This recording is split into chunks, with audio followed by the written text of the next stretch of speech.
court. Now, joining me now to talk more about this tragic event and also what it kind of signifies about U.S. policy towards Iran is Cyrus Safdari, independent analyst and blogger with IranAffairs.com. Now, Mr. Safdari, as Jihan just pointed out, this happened at a time when the U.S. was backing Iraq in a war against Iran, a country that many said, you know, was in an undeclared war against.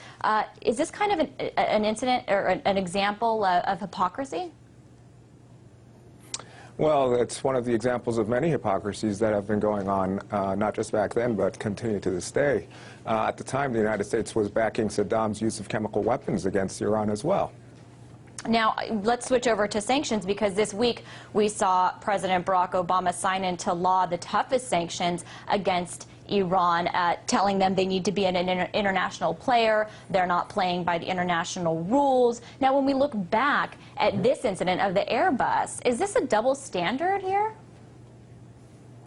Well, of course. I mean, his statements that Iran needs to play by the international rules, he doesn't specify what rules, because Iran is not in violation of any rules. Iran has the perfect right to enrich for uranium in accordance with the terms of the Non-Proliferation Treaty. And in fact, Iran's nuclear program started with the assistance of the United States. It's not an illegal or violative program. And when you look back at the Airbus incident that occurred 22 years ago, do you think that there's still kind of the same attitude towards Iran? How has it evolved or changed?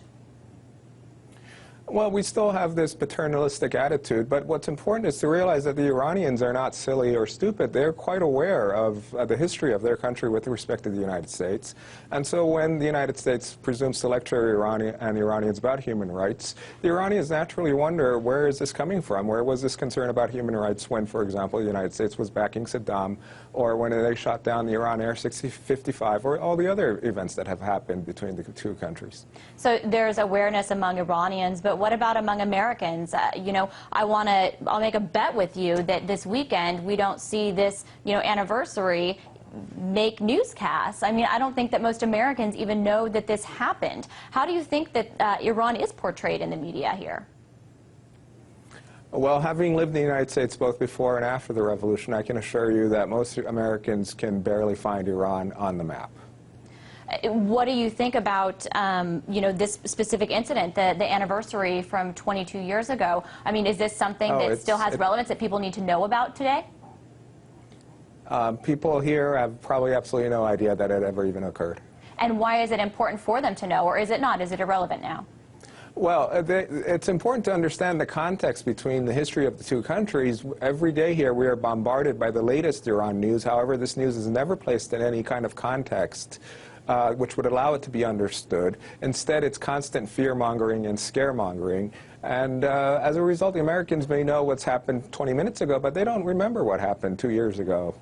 How does this differ from the way that Iran is covered in other countries, or the way that Iran's policies are perceived internationally, maybe outside of the United States? Is it a different take? I think, unfortunately, the United States, its media and the Western media in general are so dominant in the world that it's very hard to get an independent voice out there. This is changing, however, and especially with the internet, and especially with the rise of media organizations in other countries. So I'm thinking positively about this. I think this is going to change eventually.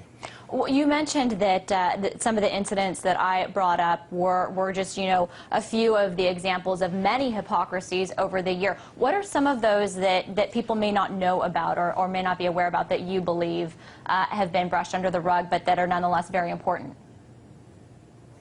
Well, I mean, we can go back quite a ways to 1953 when the United States overthrew a democratic government in Iran and reinstalled basically a tyrant who had been kicked out of the country by the people. During the war with Saddam Hussein, the United States was backing Saddam, had provided Saddam with chemical weapons components and targeting intelligence. Anyone who goes on the internet right now can see videos of Donald Rumsfeld, the former Secretary of State, shaking hands with Saddam Hussein at a time when Saddam Hussein was gassing the Kurds, and the United States attempted to shift blame for that onto the Iranians. We can come forward now and talk about their nuclear program, which, as I said, started with the assistance of the United States. States, and suddenly now the United States is telling Iran that it has to give up its rights under the Non-Proliferation Treaty, rights that it enjoys as a sovereign state. However, the United States is closely allied with countries which do have nuclear weapons and have refused to sign the same treaty. Now, I'm guessing you're talking about Israel there, as far as countries that are believed to have nuclear weapons that are not signed on, whereas Iran is, and there's no proof that they have nuclear weapons. Well, not exclusively. Okay. Not exclusively Israel. I mean, Pakistan, we know they have nuclear weapons. India, the United States carved out an exception on its own to the Non-Proliferation Treaty, which would allow it to cooperate in nuclear fields with India, even though this is a blatant violation of the NPT.